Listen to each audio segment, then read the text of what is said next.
Welcome to a live film breakdown, live film session here on the Basketball Zone YouTube channel. I'm your host, Leo Biaz, and today we had a dandy of a game, 121 to 118. Both rookies, Davion Mitchell and Jalen Green, put on a show for the NBA community as a whole. Jalen, though, with 32 points on 6 of 14 from beyond the arc, he was lighting up the Kings, and Davion Mitchell finished with 24 points, 8 assists, 5 rebounds, excellent defense, physical defense. You may not think so. I mean, the game was 121-118, but we saw two bad teams go at it. One had to win. Both teams in the way trying to tank, right? I think both fan bases prefer those teams to lose games. So Rockets fans are excited because both Jalen Green and my guy KPJ had excellent games. They combined for 62 points. That backcourt is going to be special in the future. Keyword future, okay? And then on the Kings' perspective, you got Davion Mitchell putting on a show the last few weeks. I mean, he has been flat out balling. Like, if he had starter minutes, obviously, hindsight 2020, he could be in the conversation for Rookie of the Year.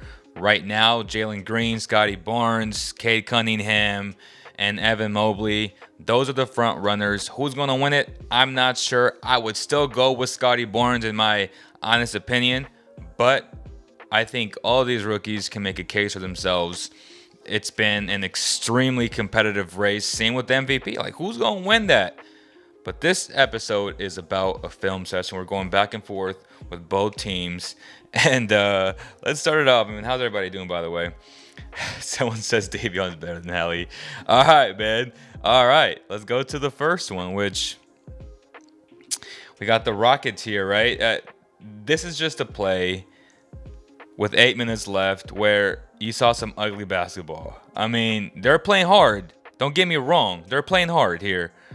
But just this is like 24-hour fitness basketball. You know what I'm saying? Like it ended up with Kings ball. The Rockets had multiple opportunities, and I don't know what they were running here, man. It's just a bunch of hot potato. Let's just get up a shot, no foul, just ugly basketball. But let's start off with this first one here. And this is the highlight dunk, right? Where Josh Christopher, first of all, the Houston Rockets excel in transition. That is their offense. A lot like the Kings a few years ago in 2019, where they were the fastest team in the league with De'Aaron Fox, and then with Dave Yeager at the helm as a head coach. All they would do was run, tire teams out. I think this is the recipe that the Rockets will most likely take on, just because both KPJ and Jalen Green aren't very good defensively. But when you're playing in transition, you put a lot of stress on the opponent's defense. And right here, being very scrappy, right? Nice double team here. Gets the ball on Josh Christopher right away. No looking for no point guard. He has the ability. The coach gives him the green light to push the ball in transition, right? And then this is just insane. It was nasty. No look pass. And then you got Jalen Green looking at the rim. I mean, God diggity. This man was literally looking at the rim. Just look at this. I mean, this dude is, oh my gosh, it's just disgusting. Wow. That was insane. So here's the other angle of that, right? And here you see how Josh Christopher is literally beautiful, no look, right? That's just special. Josh Christopher, also another rookie playing well. He's gritty. You got to love it. You got to love the future of the Houston Rockets, period. Point blank, period. And they displayed that today. I think Rockets Nation got what they wanted. A very entertaining game and the loss, because that helps what? That helps their odds in getting and landing a higher pick, right? I think that's what they're looking for. Let's look at another one here where Again, scrappy defense, right? Shemez Shemezi Metu going for that there to no avail. You got KPJ, excellent passer in transition, and he just hits my boy Martin in transition for the dunk. This is their offense. This is how you get easy buckets. You get everybody involved. Everybody wants to run. They want to play semi-hard on defense, even though they're not a good defensive team. But they're a young, inexperienced, bad team who use their athleticism, because this team is extremely athletic, to get buckets. That's what they do. The gospel says Evan Mobley should have been drafted by the Rockets. I was wrong. Okay, I see you. Switch it back up right now. Let's go to the King side of things, huh? And this is Davion Mitchell. First, this wasn't his first bucket. I don't know if it was. But here we see just, first of all, Davion Mitchell just cooked Garuba all night long. Garuba's going to dream of Davion Mitchell. And it's crazy because both Garuba and Davion Mitchell were two of the top three prospects defensively going into the draft, right?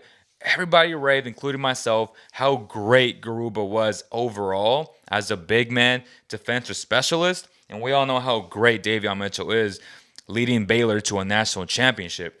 But I'll tell you what, man, Garuba is just going to have nightmares of this, because every time he got switched on to Davion, which again, in some capacity before tonight, on paper, you're like, okay, Garuba can take on most guards, occasionally do his best.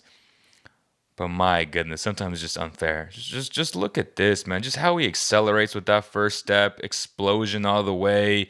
You can't do much about that. Davion Mitchell doing Davion Mitchell things. And here we see a great pass. And I talked about this on Twitter, where we see KPJ, again, very undisciplined. The right idea, for sure, right?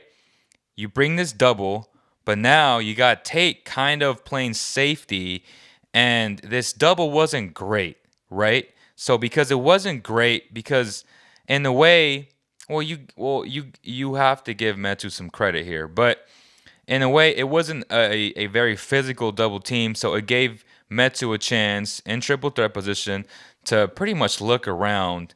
And this is what I'm saying, where he wasn't fully committed to it, because now you got KPJ lost in the shuffle. Again, maybe it was a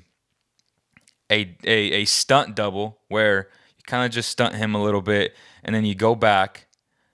I still don't understand it though. I mean, it's Metu. No disrespect, but now you got him, KPJ kind of lost, right? Like he's picking up Harrison Barnes when that wasn't his man, and now Davion Mitchell sees all that. He sees space. He's licking his chops, and guess what? Tate's a very good defender, but he's going backwards. Not the best of footwork. He's flat-footed here, right? And Davion sees that. He sees that foot turn the other way. He crosses back the other way because his hip is turning this way. And guess what? Ba-bam! Accelerate.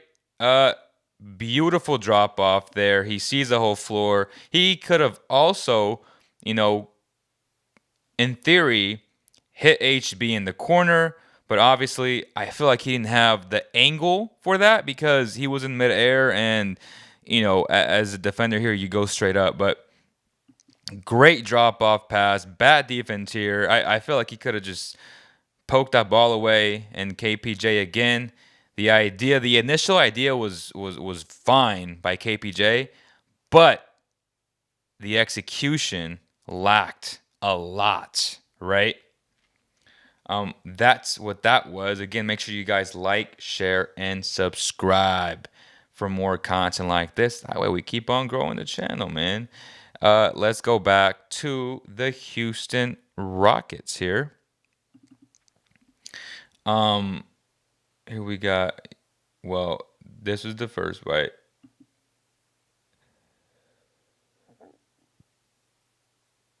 Once again here,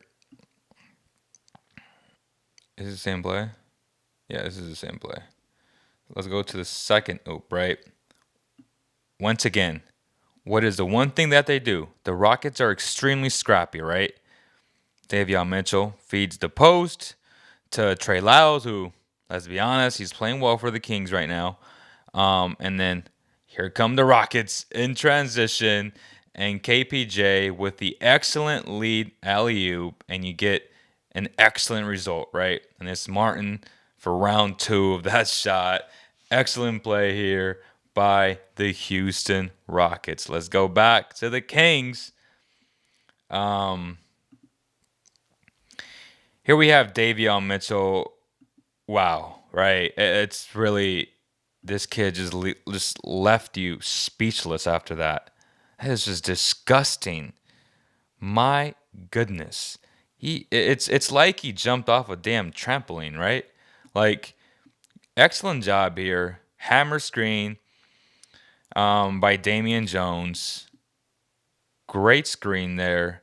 It gives Davion a running start, and then once again, Garuba switches onto it, right? He's not in position. He gets caught flat foot there, so to me, this drop coverage isn't the best from Garuba.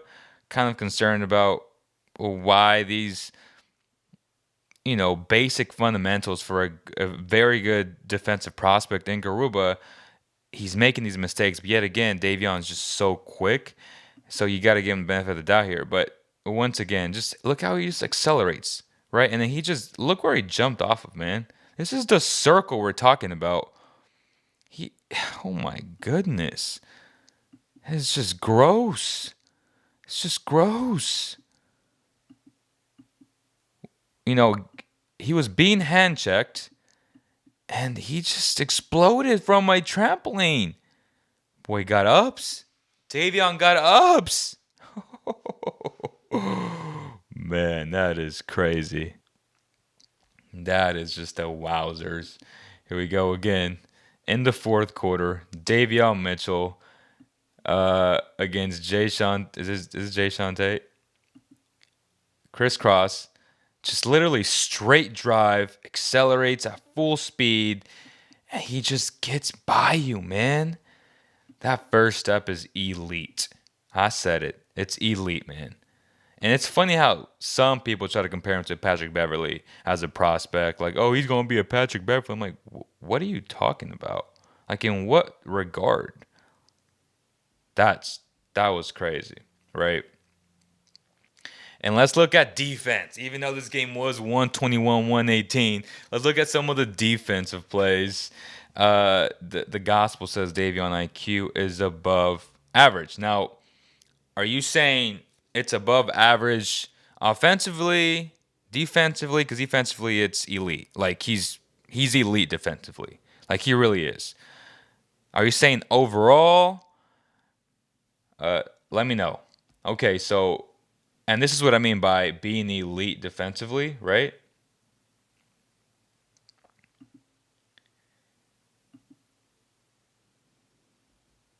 I don't know what the hell Damian Jones was thinking, but this is what the Rockets wanted, to put Damian in this position, right? And they got what they wanted in a way. You put him in a 4-on-4 position to make a decision. And he made a very bad one. Like, he's in no man's land. He's like, oh, well, I'm just going to give it up. But guess what? The Kings are at a huge disadvantage. And Davion Mitchell's IQ right here, once again, comes into play. It's a heads-up play. It's an anticipation play. It's him watching film and understanding tendencies from opposing players. And you just got to give him credit. You got to clap your hands, tip your hat off to this kid, because he gets it. He understands angles. He understands being a student of this game is going to make you a lot better.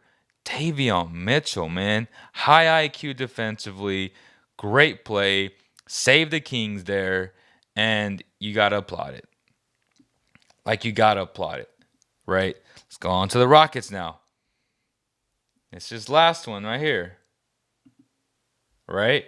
Rockets defense here. We had Davion Mitchell pretty much trying to burn out the clock. It's like, okay, let's go 1-on-1. You got everybody, 3 out, and you got Damian Jones in the dunker spot, and it was a late hammer screen up top, right? You want to give Davion Mitchell going downhill full speed, and great defense here. The length of Garuba came into play. He got a piece of that basketball, and then Davion Mitchell got rattled. He turned it over. That's good defense. That's the Garuba that I was looking for. That's excellent defense by the Houston Rockets. It gave them a chance once again to potentially tie the game, take the lead, and well, we saw what happened after that because another excellent defender and Dante DiVincenzo, he made a very good defensive play, right? But this is what you expect from a highly recruited defensive specialist prospect in Garuba is that type. I mean, that was all ball. You got that length, which I think before the draft we had him at 7'3", 7'4" wingspan. Every inch came in through right there.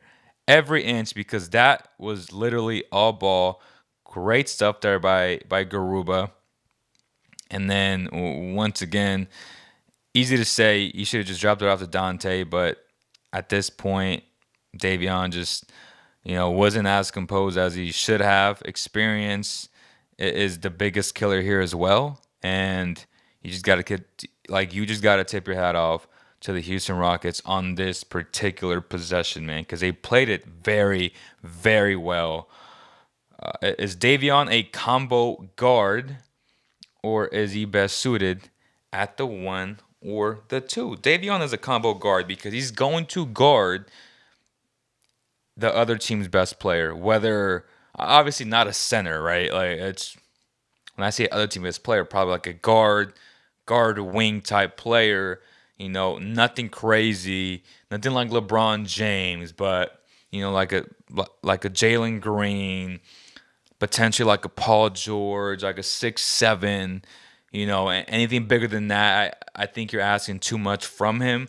But he has the speed, he has the strength, and being that short actually sometimes helps you when it comes, because his ability to really to switch his hips the way he does, the way he can move those hips defensively is just insane. I've never seen that covering this league for 8 years now. I've never seen a player, chest up, full strength, someone hand checking you, pushing you off, still being able to just turn those hips and just put so much stress on the offensive player. We've seen him do it to Steph. We've seen him do it to Damian Lillard, to all the great offensive players in this league. Like, he is a hound defensively on ball. He's already one of the top 5 on-ball defenders in the game. Davion Mitchell is really good, really special defensively. But in terms of what is he? He's a basketball player, right? Do you wish he was taller? Absolutely. But he is what he is. Embrace his height. Embrace his skill set. If his shot was falling the way it is now earlier in the year, the Kings could be talking about a whole different season, right? Because a lot of the others just couldn't hit shots. And that's the truth. The others, we had a stretch where Davion, Dante, like all these dudes just couldn't hit shots, and it was just the ox and the fox doing their thing, and they just couldn't get help from the others. If you get this version of Davion, your season's different, right? Now you just got to build winning habits and just build the confidence going into next season. That's what you want. Obviously, there's a lot of fans that want to lose these games and still do that. It's very hard because both these teams, in a way, are battling for better odds in the draft lottery. His shot and feel for the game has improved so much. I agree. He's gotten better. He's gotten a lot better because he's a student of the game. He's a gym rat. We all know that. Davion Mitchell kind of remind me of a better offensive Kyle Lowry. He a bulldog. I mean, that's a great example, honestly. Like, if the Kings drafted a Kyle Lowry at number 9, you're winning in life, right? That is excellent stuff there. Good job, the gospel there. It's been fun, yo. Like, I really miss doing these types of, film sessions with you guys.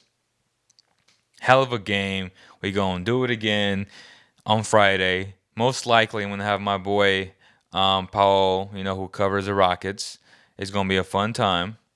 But if you guys haven't slapped that like button, make sure you guys do. It helps out a lot. We need you guys' support to keep on growing this. We've done well with a lot of Rockets content. This year has been very limited, but when we do post about the Rockets, just on my Shangoon video had over 34,000 views. Jalen Green over 30,000 views.